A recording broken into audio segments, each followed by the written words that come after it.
Hey guys, DJ here, talking about my social media.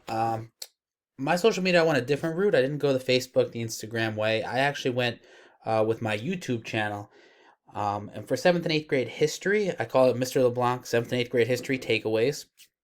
Um, as I was teaching remotely, as we look at my mission here, seventh and eighth grade students upstate New York, I've discovered that one of the hardest things for my students to do is to really pull out that vital and key informations, or like get the gist of whatever I'm teaching. It's very hard to convey that through the Google Classroom, which was the original platform I was using.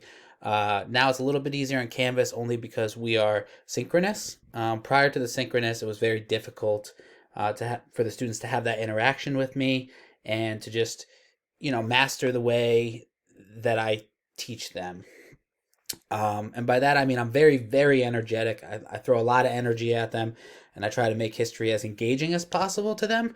And for me, I discovered that that was very difficult to do while being remote. So I created this YouTube channel.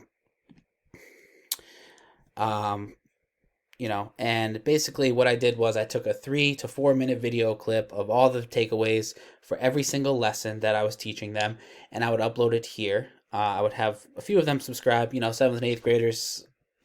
It was very difficult. I was pushing to get this 55 as it was.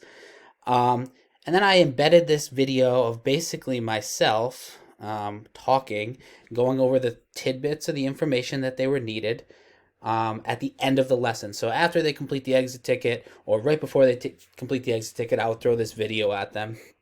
Um, and then within the video, I would have embedded, don't mind this one. I would have embedded questions, embedded uh, like URLs, clickable URLs that they could take for vocabulary words. I would also have pictures, like if I had been to the specific place, I'd incorporate pictures while talking, going through to supplement. I would also embedded speeches. So, if this were Pearl Harbor, I threw in the 30-second, infamous day speech, and so on and so forth. Maps. I incorporated all of that. Obviously, this one's a little bit longer, but this was the form that I attempted to go with. There are many different ways that my video got out to my students. So this page was shared multiple times through my school Instagram page and Facebook page. It was dropped in much like these teachers. However, mine is a little bit earlier in the year. I also, what I would do is, if they were a subscriber, every time I put up a new video, they would get it. I also would, I use Remind app a lot with my students, so I would drop it in the URL into a Remind and send a group message to the class, like, hey, check out this week's video or check out this one.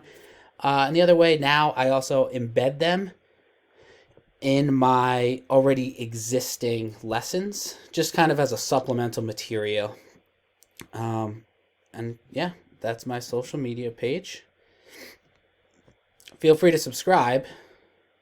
I am always looking for subscribers. I want to really get those numbers up.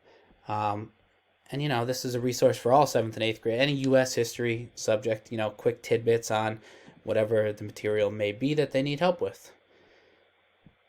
Okay,